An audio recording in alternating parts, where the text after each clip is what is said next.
अस्सलाम वालेकुम बच्चों। तो आज के लेक्चर के अंदर एक छोटा सा टॉपिक है स्क्यू साइमेट्रिक मैट्रिक्स, ठीक है। और लास्ट चैप्टर के अंदर हमने साइमेट्रिक मैट्रिक्स लेक्चर के अंदर साइमेट्रिक मैट्रिक्स डिस्कस किया था। आज के लेक्चर के अंदर हम स्क्यू साइमेट्रिक मैट्रिक्स डिस्कस करते हैं, ठीक है। तो सबसे पहले इसकी सिमेट्रिक मैट्रिक्स की कंडीशन ये है कि मैट्रिक्स खुद क्या होना चाहिए, स्क्वायर मैट्रिक्स होना चाहिए। मेन इंपॉर्टेंट चीज़ ये है कि आपने स्क्वायर मैट्रिक्स ही लेना है, इसके अलावा कोई और मैट्रिक्स हो, आपकी कोई और मैट्रिक्स दे दे कि लेट सपोज कि आपको एक मैट्रिक्स दे दे 1 1 2 3 4 5 इस तरह का, ये तो स्क्वायर मैट्रिक्स है नहीं, तो बोले कि इसकी सिमेट्रिक है सिमेट्रिक, तो आपने पहली पॉइंट ये दोनों भी नहीं है। क्यों? तो बोलेंगे स्क्वायर ही मैट्रिक्स नहीं है तो कैसे होगा, ठीक है ना। तो इसी तरह बिल्कुल इसी तरह तो पहली पॉइंट ये कंडीशन। दूसरी पॉइंट ये कि आप उसी मैट्रिक्स, लेट सपोज एक मैट्रिक्स है, ए का मतलब एक जनरल मैट्रिक्स है, उसका हम ट्रांसपोज लें तो वो हमारे पास जो पहला मैट्रिक्स ऑलरेडी है ना उसका माइनस के ए के बराबर हो जाए। अब इसको ऐसे तो नहीं समझ आ रहा होगा, हम पहले क्वेश्चन को सॉल्व करते हैं, ठीक है, देन उसी चीज़ को समझते हैं। यहाँ पे मैंने 3x3 मैट्रिक्स एल लिया हुआ है, ठीक है। उसका हम अगर पहले देखें स्क्वायर मैट्रिक्स है, हाँ 3x3 है तो स्क्वायर मैट्रिक्स है। तो सबसे पहली चीज़ इसको हम क्या करते हैं, ए ट्रांसपोज ले लेते हैं, ठीक है। जब हम ए ट्रांसपोज लेते हैं तो क्या हो जाता है, रो कॉलम में और कॉलम क्या हो जाते हैं, रोज़ में, ठीक है। तो हमने क्या किया, ये आगे फर्स्ट कॉलम के अंदर, तो सेकंड रो सेकंड कॉलम के अंदर, थर्ड रो थर्ड कॉलम के अंदर, ठीक है। चलें जी, यहाँ तक तो सही है। तो ये नहीं हुआ। अब मैं क्या कर रहा हूँ, इसी पूरे मैट्रिक्स के से माइनस को मल्टीप्लाई करना, माइनस एक बाहर, माइनस या तो माइनस कॉमन ले लो या माइनस को, ठीक है, मल्टीप्लाई अंदर मल्टीप्लाई करो, एक बाहर रखो, इस तरह जो भी करो। मेरे सजेशन ये कि आप माइनस को कॉमन ले लो, ठीक है। जब हम माइनस कॉमन लेंगे इसी मैट्रिक्स से, देखो जीरो से कुछ भी कॉमन ले लो, कुछ भी नहीं फ़र्क पड़ता है। यहाँ 4 पॉजिटिव, जब माइनस कॉमन लेंगे तो 5 -4 हो जाएगा।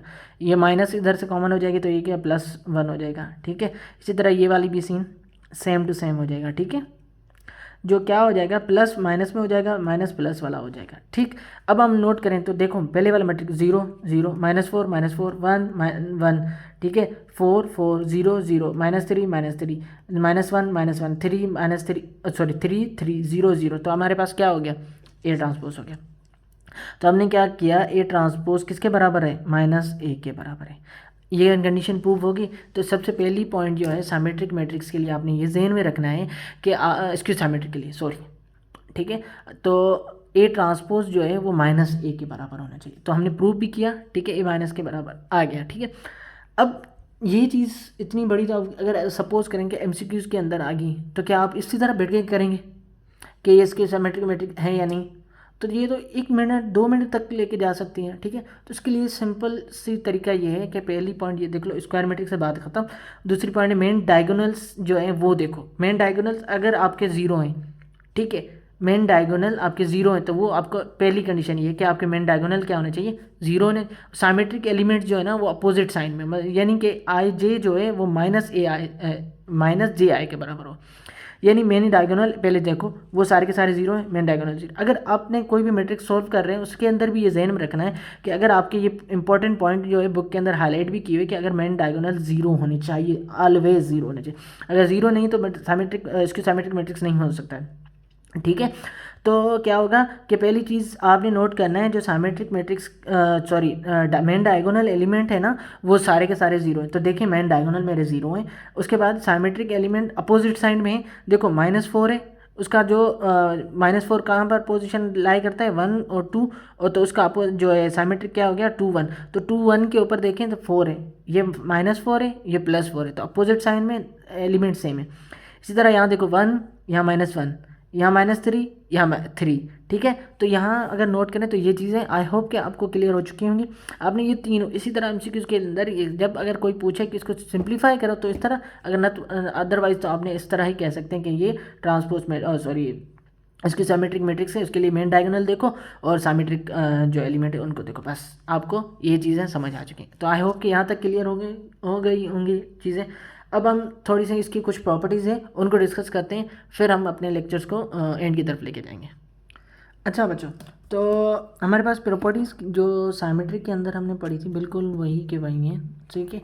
तो ये बोल रहा है कि अगर आपके पास दो स्क्यू सिमेट्रिक, पहली स्टेटमेंट जो है ना उसको, पहली या सेकंड को दोनों को एक साथ पढ़ लेते हैं, ठीक है। ये कहना ये चाह रहा है कि अगर आपके पास दो skew symmetric matrix, let suppose मैंने एक मैट्रिक्स का मैं यूँ सपोज मैं यहाँ एग्जांपल तौर में 2x2 मैट्रिक्स दे रहा हूँ, ठीक है।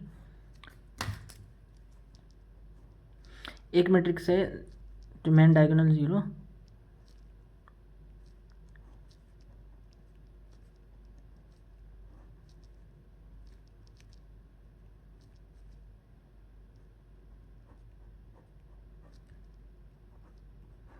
ठीक है। लेट सपोज हमारे पास एक मैट्रिक्स है 0 0, उसके अंदर एलिमेंट है, ठीक है। ए मैट्रिक्स है, उसके अंदर एलिमेंट जो है 0 0 +4 -4, ठीक है। इसी तरह 0 0 -9 9, ठीक है। हमारे पास ये दो साइमेट्रिक मैट्रिक्स हैं, स्क्यू साइमेट्रिक मैट्रिक्स हैं, ठीक है।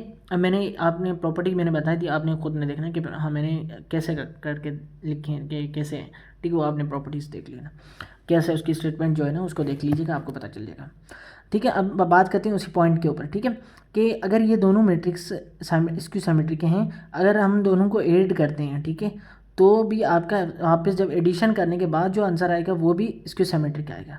अगर इन्हीं दोनों मैट्रिक्स को हम सब्ट्रैक्ट करेंगे तब भी वापस स्क्यू सिमेट्रिक ही मैट्रिक्स आएगा, ठीक है। और थर्ड स्टेटमेंट ये कह रहा है कि लेट सपोज हमारे पास एक मैट्रिक्स है स्क्वायर, ठीक है। ये वाली मैं स्टेटमेंट की बात कर कि एक मैट्रिक्स स्क्वायर है, लेट सपोज स्क्वायर है, मैंने स्क्वायर मैट्रिक्स के एलिमेंट ये लिख लिए, ये बोल रहा है स्क्वायर, उसके अंदर कोई स्टेटमेंट दूसरी नहीं दी हुई है, ठीक है। क्या बोल रहा है कि स्क्वायर मैट्रिक्स है, अब उसका मैं ट्रांसपोज लूँ, ठीक है, यानी मैं इसका ट्रांसपोज लेता हूँ, ठीक। ट्रांसपोज लिया मैंने, मेरे पास कोई भी एलिमेंट आ गया, ठीक है। लेट सपोज ट्रांसपोज तो हमारे पास हमें पता है, तो इसलिए हम यहाँ पे ही सोल्व कर लेते हैं, ठीक है।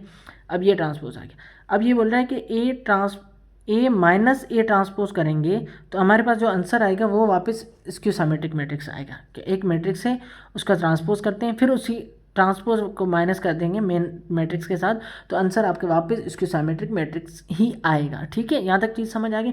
तो ये स्टेटमेंट अब क्योंकि एडिशन सब्ट्रैक्शन यहाँ पे मैं क्यों नहीं करवा रहा, क्योंकि हमने ऑलरेडी डिस्कस नहीं किए हैं, ठीक है। तो जब हम जो है सेकंड एक्सरसाइज के अंदर जाएंगे तब उसके अंदर मैट्रिक्स के अंदर एडिशन सब्ट्रैक्शन मल्टीप्लिकेशन जब हम डिस्कस करेंगे ना, तो उसके बाद मैं इन लेक्चर्स को अपलोड करूँगा, इनकी सॉल्यूशन को, ताकि आप समझ भी जाएँ, ठीक है, और क्लियरली क्रिस्टल समझ जाएंगे, ठीक है। तो यहाँ तक आई होप समझ आए। अब हमने देखो, हमने ये जब स्क्यू सिमेट्रिक पढ़ा था तो उसके अंदर स्टेटमेंट क्या थी कि अगर आपके पास स्क्वायर मैट्रिक्स है, उसका ट्रांसपोज लेते हैं और ऐड करते हैं तो आपका सिमेट्रिक मैट्रिक्स आता है, ठीक है। क्या आता है? सिमेट्रिक मैट्रिक आता है।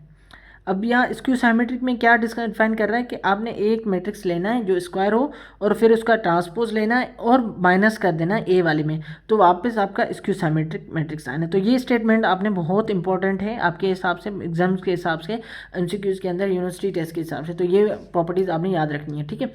लास्ट वन प्रॉपर्टी जो उसके अंदर थी क्या थी कि अगर लेट सपोज सिमेट्रिक मैट्रिक्स है तो उसके ऊपर इवन आ गया तो भी सिमेट्रिक पावर, अगर ऑड पावर मैट्रिक्स के ऊपर आ गया तो भी सिमेट्रिक मैट्रिक्स होगा, ठीक है। लेकिन यहाँ पे थोड़ा चेंज है कि अगर एक मैट्रिक्स है वो जो सिमेट्रिक मैट्रिक है, क्या स्क्यू सिमेट्रिक, सॉरी, एक मैट्रिक्स है वो क्या है आपके स्क्यू सिमेट्रिक मैट्रिक्स है, ठीक है।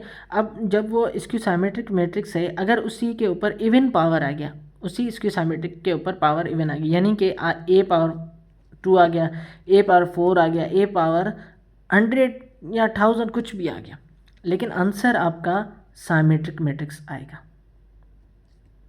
ठीक है। अब कैसे आएगा वो हम बाद में प्रूफ करेंगे जब हम मल्टीप्लिकेशन पढ़ लेंगे।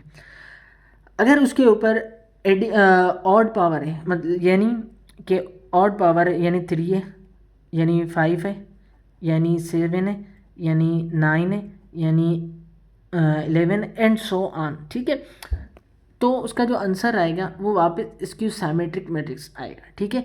आई होप कि आपको स्क्यू सिमेट्रिक मैट्रिक्स का शॉर्ट तरीका वाला मेथड वो भी मैंने बता दिया, आइडेंटिफाई करना, ठीक है, एमसीक्यूज के हिसाब से वो भी मैंने बताया है।